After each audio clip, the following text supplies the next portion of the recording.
Students, today I am going to teach the principle of superposition due to the Coulomb's forces. In this figure, you can see three charges Q1, Q2 and Q3. O is the origin.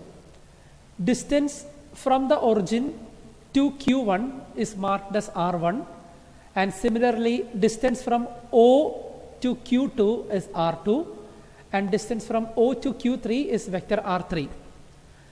The distance between Q2 and Q1 is written as R12, and distance between Q1 and Q3 is written as R13. Since all three charges are positive charges, the forces are repulsive forces. So now we are going to find the total force acting on Q1 due to Q2 and Q3. So I will write F12. F12 is the force on Q1 due to Q2. The force is repulsive. Similarly, F13 is the force on Q1 due to the charge 3. That force is also repulsive. So two forces are in different directions, and we use the parallelogram law of vector addition to find the force, and that force is F1. Therefore, I can write the resultant force F1 is equal to F12 plus F13. So I will write F1 equal to 1 by 4 pi epsilon 0 Q1 Q2 by R12 square into R12 cap plus 1 by 4 pi epsilon 0 Q1 Q3 by R13 square R13 cap.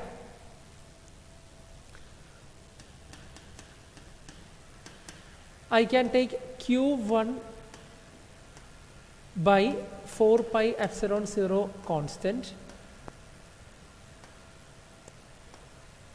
So Q2 divided by R12 square R12 cap plus Q3 by R13 square R13 cap. This is the total force acting on charge 1 due to charge 2 and 3. Instead of system of 3 charges, if we are taking the system of n charges, then this equation can be rewritten as F1 is equal to Q1 by 4 pi epsilon 0 Q2 by R12 square R12 cap plus Q3 by R13 square R13 cap plus etc. plus Qn by R1n square R1n cap. I can write this equation in sigma form. Vector F1 is equal to Q1 by 4 pi epsilon 0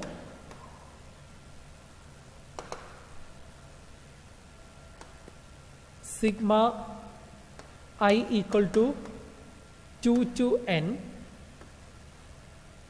Qi by R1I square R1I cap. This is the summation form.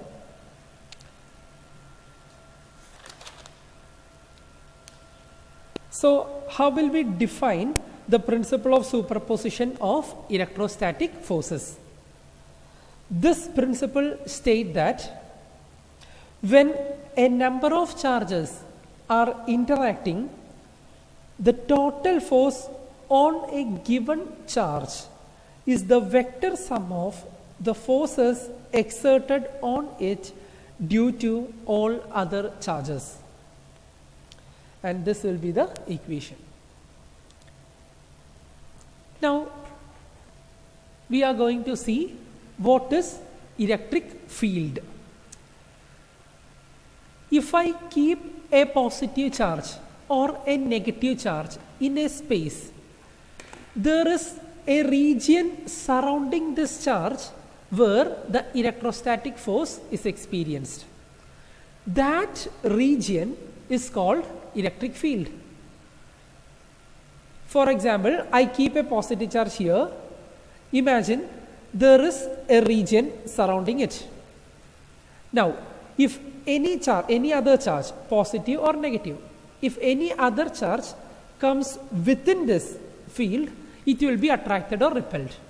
But if the charge is opposite to if the charge is away from the field, then there is no force of attraction or repulsion.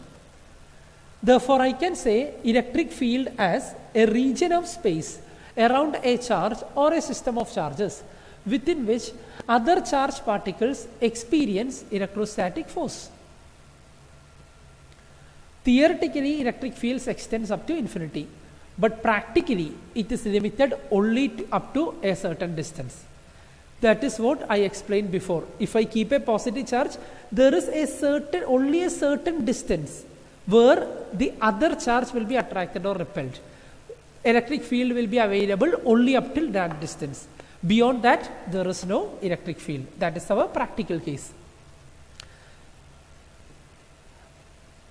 How will I define electric field strength or electric field intensity? Electric field strength at a point in an electric field is the electrostatic force per unit positive charge acting on a vanishingly small positive charge placed at that point. Look at the first figure on the screen. Here, plus Q is the source charge. Due to the source charge, imagine there is an electric field. I want to find the intensity of electric field at the point here. So, what I am doing is, I just keep a charge Q0 which is called test charge. That test charge should be having very low magnitude. Now, what I am checking is with how much force this source charge exert on the test charge. That force is the electric field intensity. I repeat, I will calculate how much is the force acting on the test charge Q0 due to our source charge Q. That force will be the electric field intensity. Therefore, I can write like this: electric field intensity E equal to limit delta Q tends to 0 F by delta Q, or I will write vector E is equal to force by Q0, F by Q0. And you already know the equation of F. What will be the force between these two charges?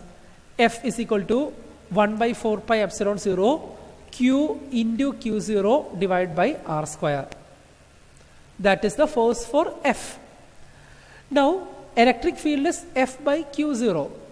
Therefore, Q0 and Q0 get cancelled, and you will get the equation as E is equal to 1 by 4 pi epsilon 0 Q by R square into R cap, where R cap is the unit vector. So, this equation E is equal to 1 by 4 pi epsilon 0 Q by R square. That equation is the equation for the electric field. And you can see that it is free from the test charge. So, There are two considerations that we study from this equation.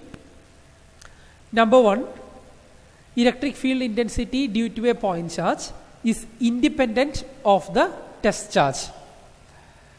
And number two,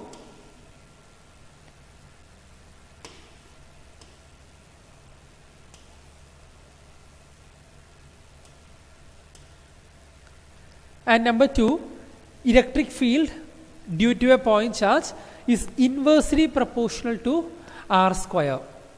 So it obeys inverse square law. And there is one more point: the electric field due to a point charge has spherical symmetry. What is meant by spherical symmetry? Spherical symmetry means there is a point charge here. Imagine a sphere of radius r. Everywhere on the sphere, the electric field is having same value. That is what is called spherical symmetry. Everywhere on the sphere surrounding that charge, electric field is having same value.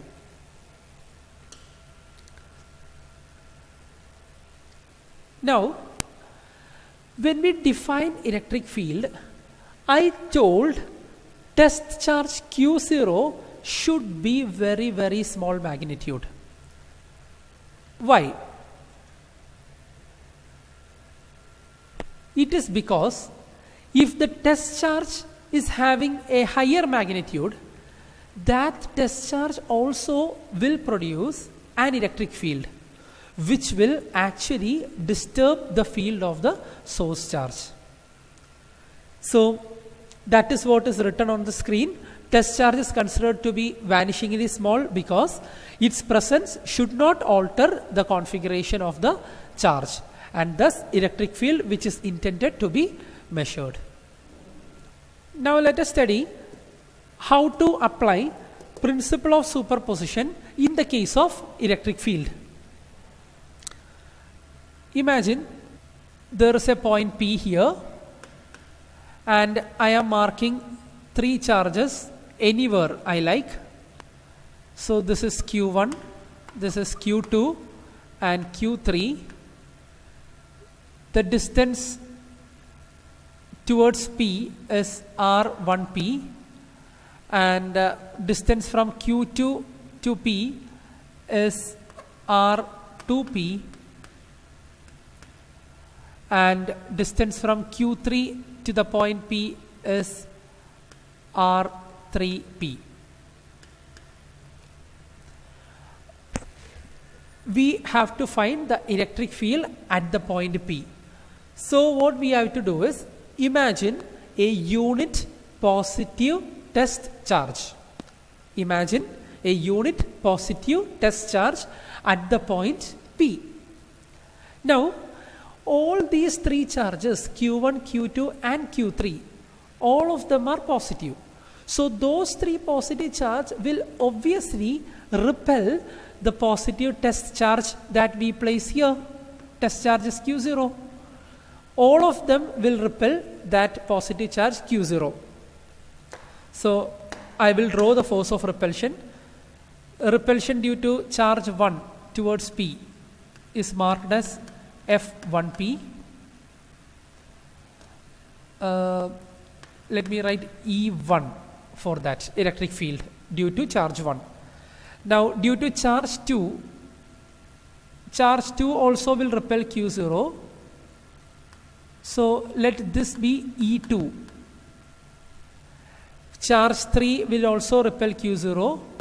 So this is E3. So we have three electric fields, E1, E2 and E3. How will we write the total electric field at P? The total electric field at P, E is equal to E1 plus E2 plus E3. All are vectors.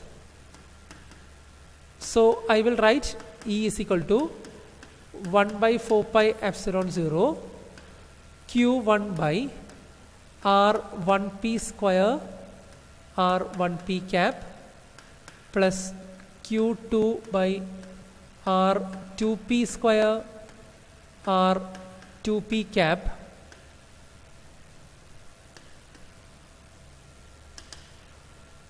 plus q3 by r3p square r3p cap. For system of n charges, we can extend this equation to n number of times. That means vector E can be written as 1 by 4 pi epsilon 0 q1 by r1p square r1p cap plus q2 by r2p square r2p cap plus etc. plus qn by rnp square rnp cap. We can write this in sigma form. So in sigma form it will be 1 by 4 pi epsilon 0 sigma I is equal to 1 to n qi by rip square rip cap. Okay, thank you.